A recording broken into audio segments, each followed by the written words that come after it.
all words, all names for things are metaphors for the true experience.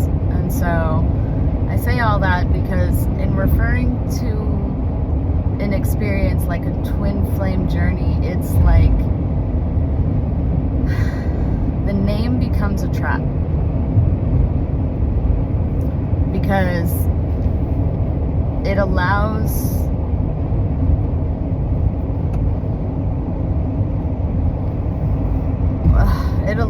it creates a scenario in which one puts the relationship on a pedestal. It's too easy to attach one's destiny to another person if the relationship is on a pedestal. Instead, like, it's an experience, one of many experiences. It's like what we like to think of as a twin flame journey is, it's a particular path to self-discovery that is learned through the lessons.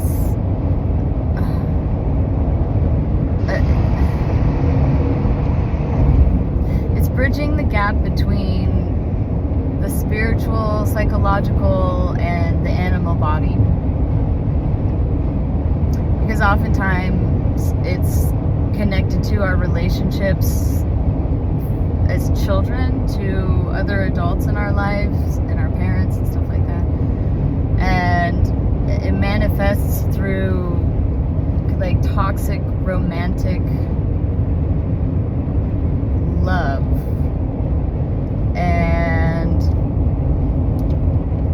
highlights the incongruencies between the actions of the animal body and the belief in the mind.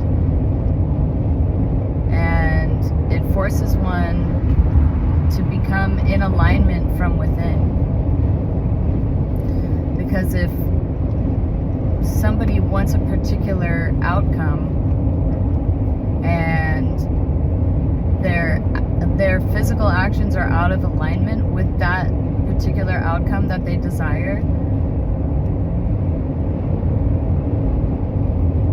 the only way to break somebody open, like to see that, is to have those things reflected back. And what's interesting about it is, like, we are inhabiting these bodies, and as I interact with other people, I'm interacting with their animal expression, the physical form,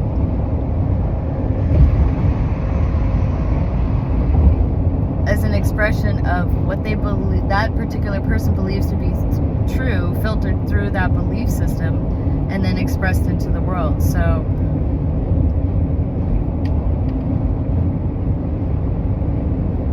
if somebody feels something and then convinces themselves that they shouldn't feel that way or hide how they feel, then it gets expressed in the physical form as like chaos. Because what it's transmuting is the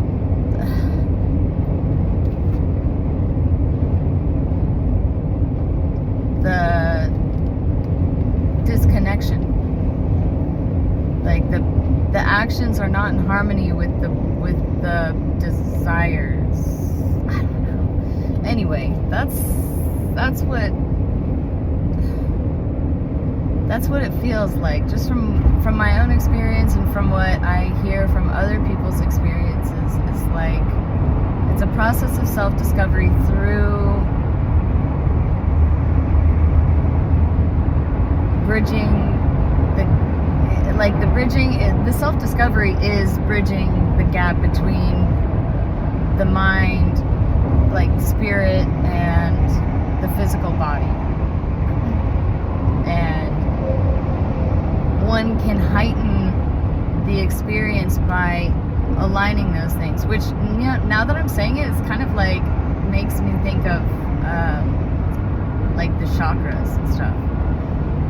And particularly, like, what I experience intuitively is that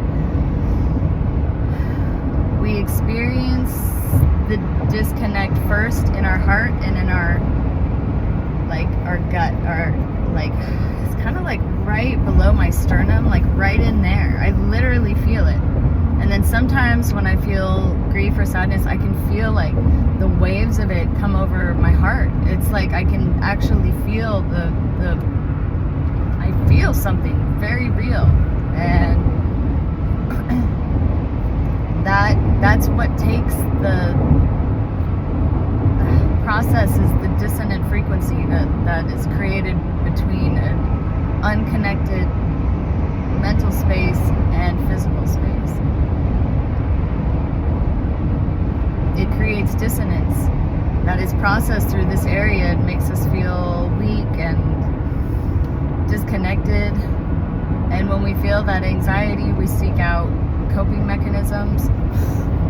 And so to have that process running in the background subconsciously is like a way of existence, it's just part of the way that the human processes. And as we evolve as a species, we can learn that is the process, and we can adapt more quickly. Like, if we know that from birth,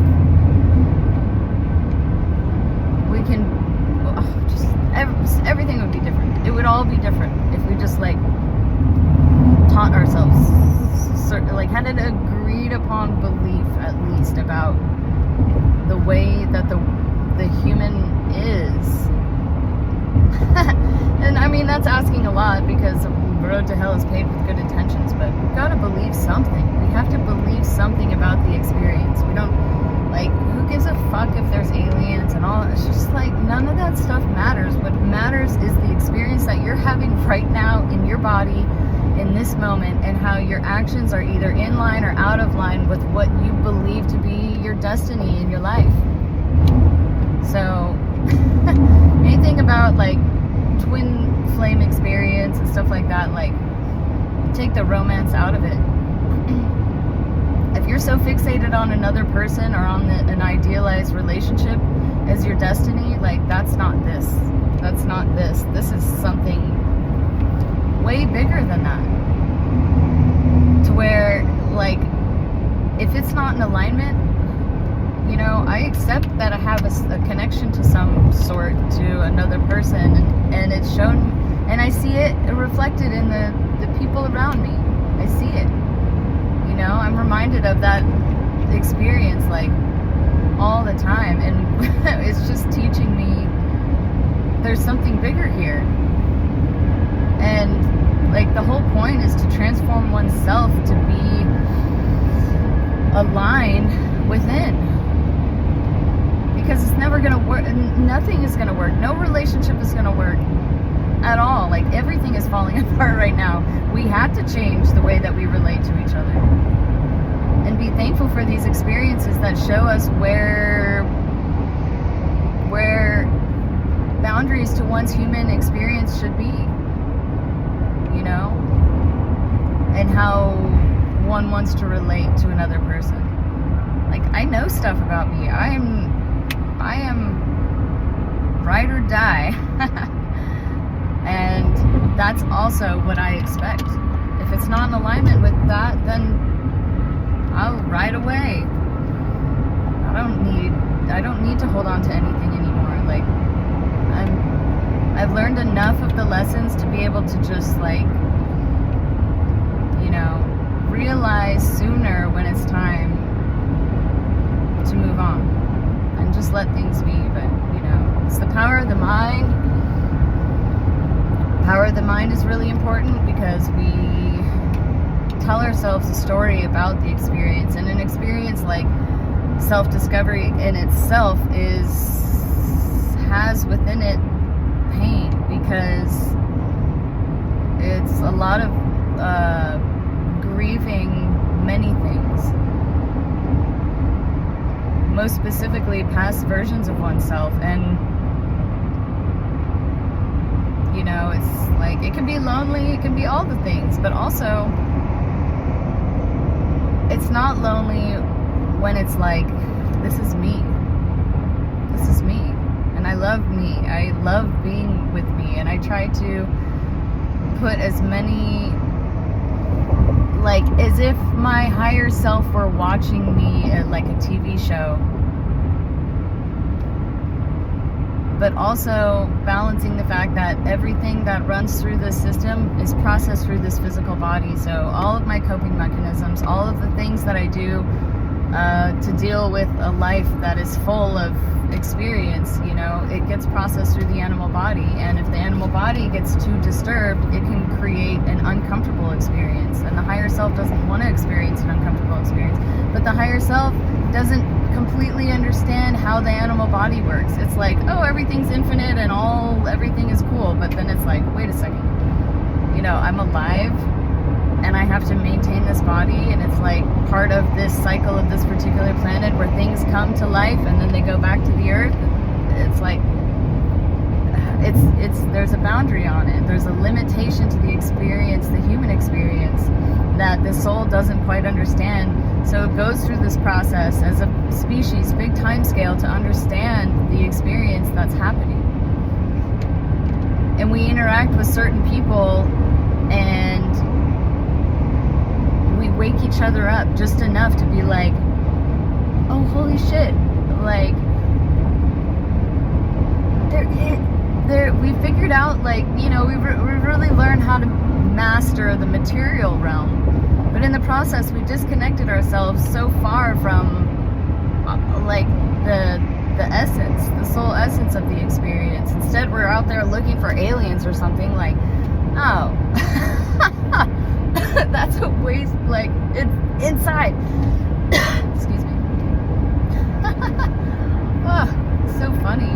But yeah, so we have these experiences where we have soul recognition, and it's not necessarily just that it's that person and that person is it's like, it shows us that there is something higher connected. And it's like when you're in an experience and you're having a spiritual experience and you're all alone and nothing in the world confirms that that is anything to be considered a reality, you hold on to it. And then when you meet somebody in the physical world, that it's like something clicks, and all of a sudden you realize, like, this is real. Everything that I've experienced in my life is actually real, and I see it through this person. Then immediately the animal part of us and all of our trauma and everything just like wants to attach to that thing. It's like, oh my God, somebody who finally understands me, somebody who sees me, somebody who I can connect with. But then we run into all of our trauma and our shit, and it sends us on a journey that is like the journey that our souls designed to try to crack us open, like the seed, you know, like it's time for the seed to break open and full connection online, you know. And like plants, you know, seeds don't all sprout at the exact same time naturally.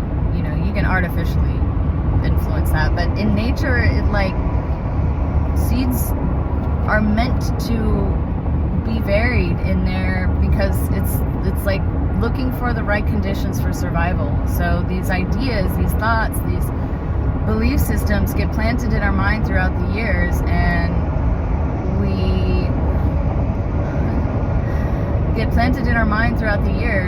then like when the conditions are right, which is right now, all of the resources are here, all of the ability for us to do anything we want with it is all here. We have learned how, to the best of our ability, to manipulate the material world. And we disconnected ourselves and went very much into the animal experience to do that. But now it's time to reconnect, but don't lose sight of our material connection to the earth. Understand cycles and processes, and let it become a natural part of the experience while connected to one's like higher self, which is connected to the collective hive mind. So we see other people as our brothers and sisters, and we can now look at building a world differently, because we're not looking for someone to save us anymore. And that's what this whole journey is about. It's breaking the idea that we need someone to save us. Like, this is your journey, and you holding on to any sort of idea about a relationship, that is like a hindrance, because you're still putting somebody in the position of your God. Always. So you have to let that go. It's gotta go. Anyway, that was a 16-minute rant about all kinds of things, of which some, I mean, I'm gonna say I call it a rant, but that's just the voice. That's the voice. Like, I will say this is my voice, but it's like the message comes through, filtered through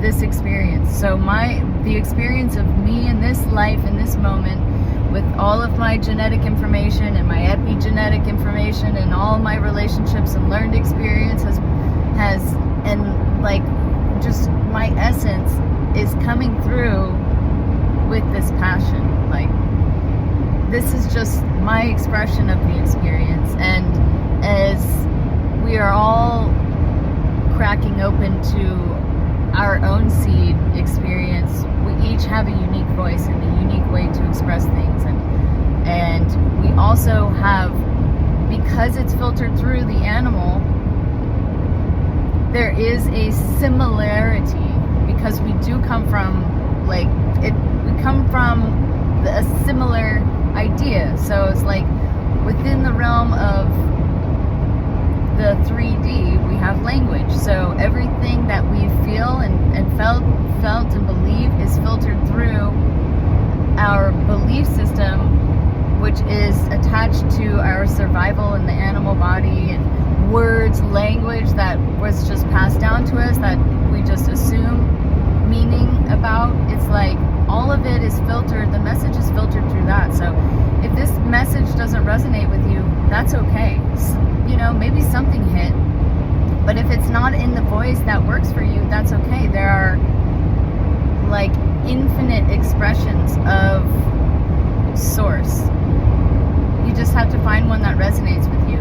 And if you may find something that resonates with you, where you are in this moment, but let it be, because at some point that may not resonate with you anymore, and at that point it's time for you to just move on. Like, you don't have to fight for that thing to change. Let that expression be its sole expression, and seek out what you continue to need. Like, be willing to move on and let go of, you know, anything that doesn't serve your highest good.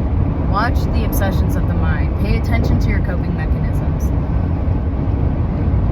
I know it seems like a tall order, but this is really simple stuff. It's like, you know, these are simple decisions, and the mind creates the block.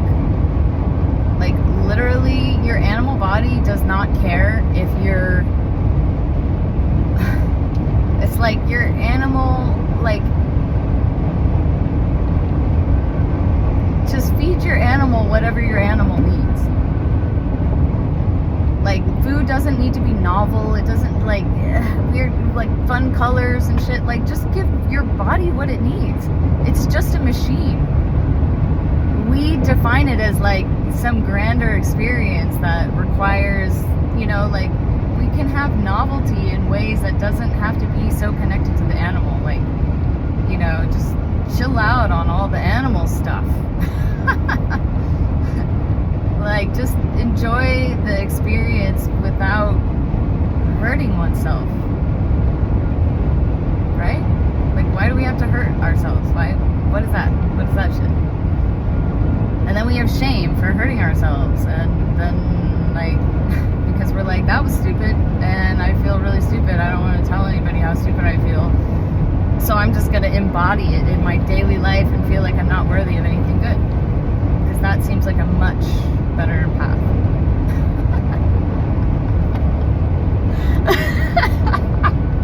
So feisty. So feisty. So feisty. Ouch.